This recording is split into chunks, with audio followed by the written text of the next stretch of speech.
State Bank Park Thakurpukur 2025-এর দুর্গাপূজা মণ্ডপ। আর এবছরের নিবেদন প্রত্নকথা, সব প্রত্নতাত্ত্বিক উপাদান, বিভিন্ন ভাঙা মূর্তি যেগুলো পাওয়া গিয়েছে, সেই সমস্ত জিনিসকে এই প্যান্ডেলে শিল্পী ফুটিয়ে তোলার চেষ্টা করেছেন। এখানে একটা ভাঙা বৌদ্ধ মূর্তি, আরও অনেক কিছুর নিদর্শন, প্রত্নতাত্ত্বিক নিদর্শন দেখা যাচ্ছে।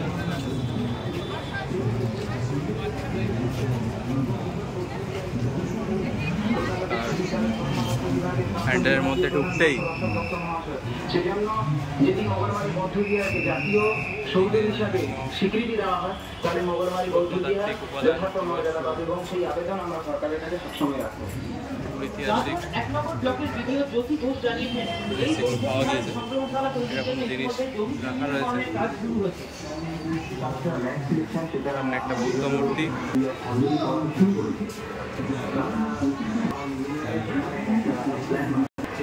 ওপর থেকে ভীষণ বড় একটা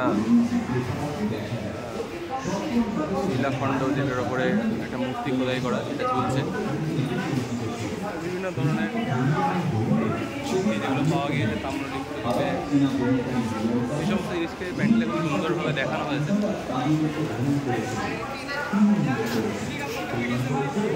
তাদের ব্যাপারে ইনফরমেশনও দেওয়া রয়েছে।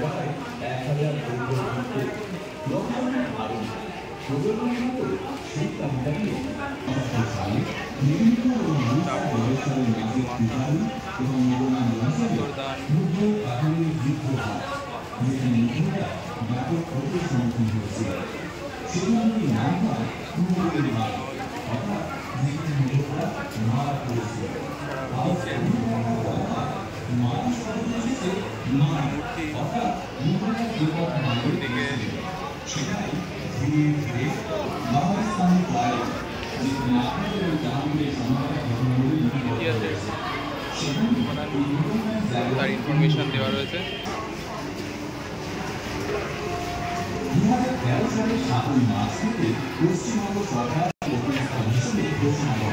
বর্তমানে এই সংগঠনের দায়িত্ব নিয়েছে পশ্চিমবঙ্গ সরকারের প্রতিষ্ঠানে পশ্চিমবঙ্গ প্রত্নতত্ত্ব দপ্তর এই এলাকাতে খনন শুরু করে। বক্ষ, স্তূপ, ভোটিভ ট্যাবলেট, পাথরের মূর্তি ও সিদ্ধ মাতৃকা হরফের শিলালিপি। তাহলে বুঝতে পারি, কিন্তু দুঃখের বিষয় এই যে এই জায়গাটির গুরুত্ব অধিকাংশ মানুষের কাছে অজানা এবং জায়গাটির নিদর্শনগুলোর বর্তমান স্থান বা পরিস্থিতির অবহেলা এবং গোটা অঞ্চলটি সম্পূর্ণরূপে উন্মোচন না হওয়া, এই দুটো দিকেই বাংলা তথা সারা ভারতবর্ষের মূল উদ্দেশ্য। এবং এই জায়গাটির যাতে অবহেলা না হয়, ওয়ালে মোগলমারি খননচিত্রের কিছু চিত্র দেখানো হয়েছে। আর এই দুর্গাপুজোর থিম মোগলমারি অঞ্চলের খনন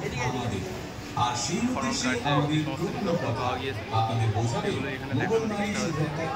তার সামনে ইতিহাস, যেখানে মিলেমিশে আছে প্রাগৈতিহাসিক মানুষের চিহ্ন, বৌদ্ধ মহিমা, হিন্দু প্রভাব আর মুঘল যুগ জানালা। আর আমরা সেই উন্মুক্ত জানালায় একটি বার এসে দাঁড়ানোর জন্য আমাদের পূর্ণ কথার মাধ্যমে